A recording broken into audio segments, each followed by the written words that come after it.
Manorama news ചാനലിൽ ഈ Samuel Jerome, അതായത് ഈ പറയുന്ന വധശിക്ഷ നീട്ടിവെച്ചിരിക്കുന്നു എന്ന് പറഞ്ഞ് നമ്മുടെ കാന്തപുരം അബൂബക്കർ മുസ്ലിയാരൊക്കെ തന്നെ ഒരു പോസ്റ്റ് ഇടുകയും ഒക്കെ ചെയ്തതിന് ശേഷം മനോരമ ന്യൂസ് ചാനലിൽ പെട്ടെന്ന് തന്നെ ഇദ്ദേഹം ഓൺലൈനിൽ ഈ പറയുന്ന വീഡിയോ കോളിൽ വരികയും ചെയ്തതിന് ശേഷം സാമുവൽ ജെറോമിൻ്റെ ഒരു ഗംഭീര പ്രകടനവും ഒക്കെ ഉണ്ടായിരുന്നു. എന്ന് പറഞ്ഞാൽ സാമുവൽ ജെറോം പറയുന്ന അങ്ങനെ ഒരു ചർച്ചയുമില്ല, ഇതിൻ്റെ ക്രെഡിറ്റ് മുഴുവൻ കാന്തപുരം ഒരു ചർച്ചയും നടത്തിയിട്ടില്ല, അതൊക്കെ പറയുന്നത് തെറ്റാണ്, പകരം ഈ പറയുന്ന ഈ ഇരിക്കുന്ന ഒരാളാണ് എന്ന് പറഞ്ഞ് കൂടെ ഇരിക്കുന്ന ഒരാളെ ചൂണ്ടിക്കാണിക്കുകയും അയാളാണ് ഇതിൻ്റെ എല്ലാ ക്രെഡിറ്റും എടുക്കുന്നുണ്ടെങ്കിൽ ഒരാളാണെന്നൊക്കെ പറഞ്ഞു. മിക്കവാറും അയാളായിരിക്കും ഈ കാശ് മേടിച്ചിട്ടുണ്ടാവുക.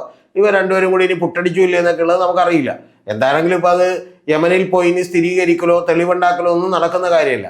പക്ഷെ ഒരു കാര്യമുള്ളത്, ഇത്തരത്തിലുള്ള ഒരു ചർച്ചയും നടന്നിട്ടില്ല. അവിടുത്തെ ഗോത്രവർഗ ആളുകൾക്കും അതുപോലെയുള്ള ആളുകൾക്കും ഒക്കെ തന്നെ സമ്മാനങ്ങൾ കൊടുക്കണം, അതൊക്കെ ശരിയാണ്. അങ്ങനെ സമ്മാനങ്ങൾ കൊടുക്കുകയും അവരെ പ്രീതിപ്പെടുത്തുകയൊക്കെ ചെയ്തുകൊണ്ട് മാത്രമേ ഇത്തരത്തിലുള്ള നെഗോഷിയേഷൻ ചർച്ചകളൊക്കെ മുന്നോട്ട് പോകും. അല്ലാതെ ഒരു ഗവൺമെന്റുമായിട്ടൊന്നും അല്ലല്ലോ ചർച്ച ചെയ്യുന്നത്. അതൊക്കെ ശരി തന്നെയാണ്.